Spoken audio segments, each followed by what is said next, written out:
Hi friends, പുതിയൊരു വീഡിയോയിലേക്ക് എല്ലാവർക്കും സ്വാഗതം. അപ്പോൾ ഇന്നത്തെ നമ്മുടെ സ്പെഷ്യൽ എന്ന് പറയുന്നത് നല്ല സൂപ്പർ ടേസ്റ്റിൽ തേങ്ങയെല്ലാം വറുത്തരച്ച് തയ്യാറാക്കിയെടുക്കുന്ന നല്ലൊരു തെരണ്ടി മീൻ കറിയുടെ റെസിപ്പിയാണ്.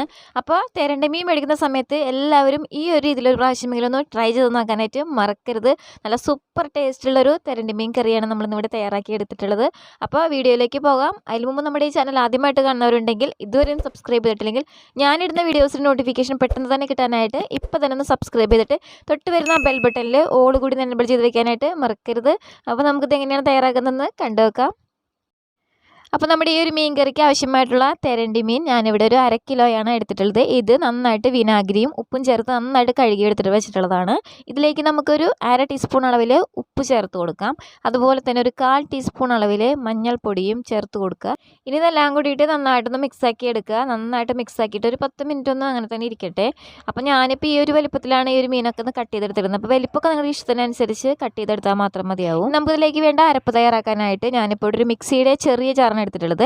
ഇതിലേക്ക് ഒരു മീഡിയം സൈസിലുള്ള തേങ്ങയുടെ പകുതിയാണ് എടുത്തിട്ടുള്ളത്. അപ്പോൾ അരമുറി തേങ്ങ എടുത്ത് കൊത്തി എടുത്തിട്ടുണ്ട്.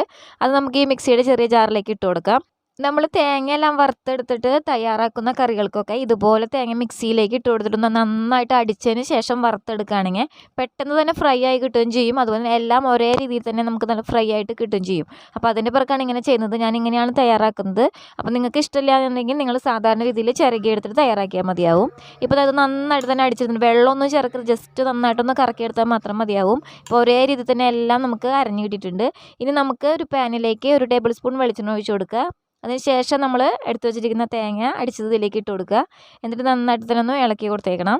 നമ്മളിത് ഇട്ട് കൊടുത്തതിന് ശേഷം കൈയെടുക്കാതെ നന്നായിട്ട് തന്നെ ഇളക്കിയെടുത്തേക്കണം. ഏകദേശം ഒന്ന് ഡ്രൈ ആയിട്ട് വരുന്നവരെ നന്നായിട്ട് തന്നെ ഇളക്കിയെടുത്തേക്കണം.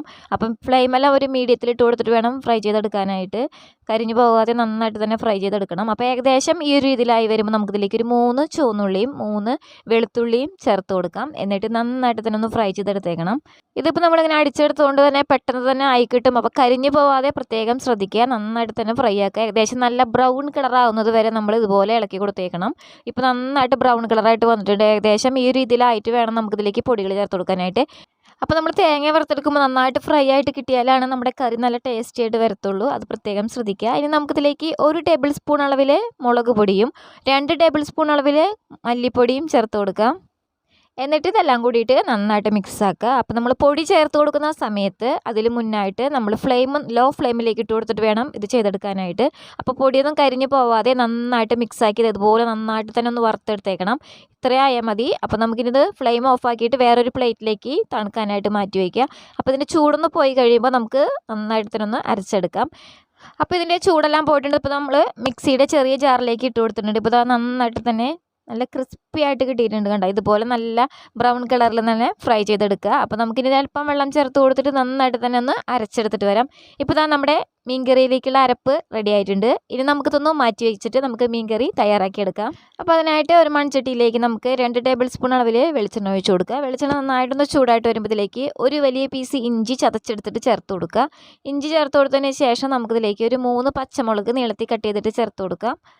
അതിനുശേഷം നമുക്കിതിലേക്ക് കുറച്ച് കറിവേപ്പിലയും ചേർത്ത് കൊടുക്കുക. എന്നിട്ട് ഇതെല്ലാം കൂടിയിട്ട് നന്നായിട്ട് ഇതിനൊന്ന് വഴറ്റിയെടുത്തേക്കണം. അപ്പോൾ നമ്മുടെ ഇഞ്ചിയും പച്ചമുളകെല്ലാം ഏകദേശം ഒന്ന് വഴണ്ട് വരുമ്പോഴത്തേക്ക് നമുക്കൊരു സവോള നീളത്തിൽ കനം കുറച്ച് കട്ട് ചെയ്തിട്ട് ചേർത്ത് കൊടുക്കാം.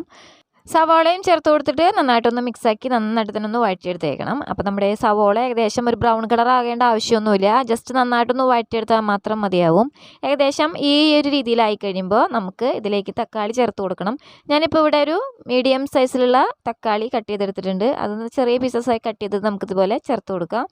അപ്പോൾ തക്കാളി ചേർത്ത് കൊടുത്തിട്ട് ഒരുപാട് സമയമായിട്ട് വഴറ്റി തക്കാളി ഒന്നും ഉടഞ്ഞു പോകുന്ന രീതിയിലൊന്നും വഴറ്റിയെടുക്കേണ്ട ആവശ്യമില്ല. ജസ്റ്റ് ഒന്ന് വഴറ്റിയെടുത്താൽ മാത്രം മതിയാവും. തക്കാളി നമുക്ക് ഇതിലേക്ക് ഇടുന്നത് നന്നായിട്ട് തന്നെ വെന്ത് കിട്ടിക്കോളും. അപ്പോൾ അതിൻ്റെ പേർക്കുന്ന ജസ്റ്റ് ഒന്ന് വഴറ്റി കൊടുക്കുക. അതിനുശേഷം നമുക്ക് ബാക്കിയുള്ള ഇൻഗ്രീഡിയൻസ് ചേർത്ത് കൊടുക്കാം. ഏകദേശം ഈ ഒരു രീതിയിലായി കഴിയുമ്പോൾ നമുക്കിതിലേക്ക് 1/2 ടീസ്പൂൺ അളവിൽ മഞ്ഞൾപ്പൊടിയും 1 ടീസ്പൂൺ അളവിൽ മുളക് പൊടിയും ചേർത്ത് കൊടുത്തിട്ട് എല്ലാം കൂടി നന്നായിട്ട് തന്നെ ഒന്ന് മിക്സാക്കി എടുക്കണം. അപ്പോൾ നമ്മുടെ പൊടിയിലെ പച്ചമണമെല്ലാം മാറിക്കിട്ടാനായിട്ട് നന്നായിട്ട് തന്നെ ഒന്ന് മിക്സാക്കുക. അതിനുശേഷം നമ്മൾ എടുത്ത് വെച്ചിരിക്കുന്ന അരപ്പ് ഇതിലേക്ക് ചേർത്ത് കൊടുക്കുക. അതിനോടൊപ്പം തന്നെ ഈ പാത്രത്തിലേക്ക് നമ്മൾ ഒരു കപ്പോളം വെള്ളം ചേർത്ത് കൊടുക്കുന്നുണ്ട്. 1 കപ്പ് വെള്ളം ചേർത്ത് കൊടുത്തിട്ട് ഇതിലേക്ക് ഒഴിച്ചു കൊടുക്കുക. എന്നിട്ട് നന്നായിട്ടൊന്ന് മിക്സാക്കി എടുക്കുക. അപ്പോൾ നമ്മുടെ ഈ ഒരു മിക്സിങ് ഇപ്പോൾ നല്ല തിക്കായിട്ടാണ് ഇരിക്കുന്നത്. അപ്പോൾ നമുക്ക് മീനൊന്ന് വേവിച്ചെടുക്കാൻ ആവശ്യമായിട്ടുള്ള വെള്ളം കൂടി ഇതിലേക്ക് ചേർത്ത് കൊടുക്കണം. ഞാനിപ്പോൾ ഇവിടെ 1.5 കപ്പോളം വെള്ളം കൂടി ചേർത്ത് കൊടുക്കുകയാണ്. അതും ചേർത്ത് കൊടുത്തിട്ട് നന്നായിട്ട് തന്നെ ഒന്ന് മിക്സാക്കി എടുക്കുക.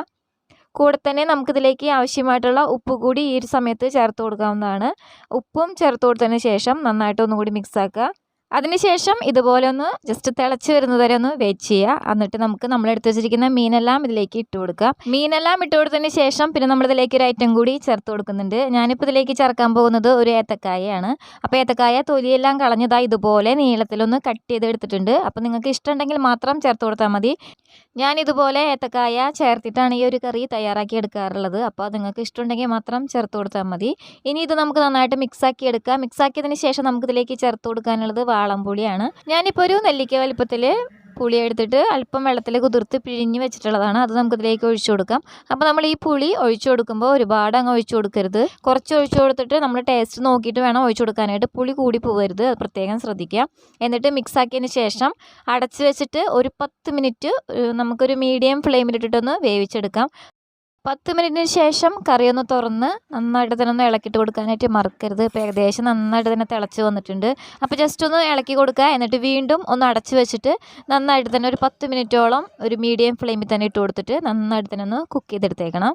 അങ്ങനെ 10 മിനിറ്റ് കൂടി കഴിഞ്ഞിട്ടുണ്ട്. അപ്പോൾ നമ്മുടെ മീൻ കറിയിലെ മുകൾ ഭാഗത്തെ എണ്ണയിൽ നന്നായിട്ട് തന്നെ തെളിഞ്ഞ് വന്നിട്ടുണ്ട്. അതുപോലെ തന്നെ അത്യാവശ്യം വെള്ളമൊക്കെ നന്നായിട്ട് വറ്റി കിട്ടിയിട്ടുണ്ട്.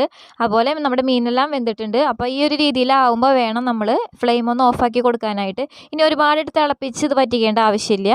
ഇനി നമുക്കിതൊന്ന് താളിച്ചൊഴിക്കാം. അതിനായിട്ട് ഒരു പാത്രത്തിലേക്ക് 3 ടേബിൾ സ്പൂൺ അളവിൽ വെളിച്ചെണ്ണ ഒഴിച്ചു കൊടുക്കുക. വെളിച്ചെണ്ണ നന്നായിട്ട് ചൂടായിട്ട് വരുമ്പോൾ ഇതിലേക്ക് നമുക്കൊരു 6 ചുവന്നുള്ളി വട്ടത്തിൽ കനം കുറച്ച് അരിഞ്ഞിട്ട് ഇട്ട് കൊടുക്കുക. ഇനി ഉള്ളിയെല്ലാം നല്ല ബ്രൗൺ കളറാവുന്നത് വരെ നന്നായിട്ട് തന്നെ ഇളക്കി കൊടുത്തേക്കണം. ഏകദേശം ഇതുപോലെ നല്ല ബ്രൗൺ കളറായിട്ട് വരുന്നവരെ വെയിറ്റ് ചെയ്യുക. അതിനുശേഷം കുറച്ച് കറിവേപ്പിലയും മിക്സാക്കിയതിന് ശേഷം ഇതിലേക്ക് 1/4 ടീസ്പൂൺ അളവിൽ മുളക് പൊടിയും ചേർത്ത് ഇളക്കി നന്നായിട്ട് തന്നെ മിക്സാക്കി എടുത്തേക്കണം. അപ്പോൾ ഇനി ഇത് കറിയിലേക്ക് ഒഴിച്ചു കൊടുത്തിട്ട് ജസ്റ്റ് ഒന്ന് മിക്സാക്കി എടുത്താൽ മാത്രം മതി. നമ്മുടെ സൂപ്പർ ടേസ്റ്റിലുള്ള തെരണ്ടി മീൻ കറി ഇവിടെ റെഡി ആയിട്ടുണ്ട്. അപ്പോൾ ഇതൊന്ന് തണുത്ത് കഴിയുമ്പോൾ നന്നായിട്ട് തന്നെ കുറുകി കിട്ടും. അപ്പോൾ നമ്മുടെ സൂപ്പർ ടേസ്റ്റിലുള്ള തെരണ്ടി മീൻ കറി എല്ലാവരും ഒന്ന് ട്രൈ ചെയ്ത് നോക്കുക. വീഡിയോ ഇഷ്ടമായെങ്കിൽ അതുപോലെ ഒന്ന് ലൈക്ക് ചെയ്യാനായിട്ട് മടിക്കരുത്. അതുപോലെ തന്നെ നിങ്ങളുടെ കമൻസ് ഒക്കെ അറിയിക്കാനും ഇത് മറ്റുള്ളവർക്കൊന്ന് ഷെയർ ചെയ്യാനും മറക്കരുത്. അപ്പോൾ ഇനി പുതിയ റെസിപ്പി ആയിട്ട് വരാം. താങ്ക്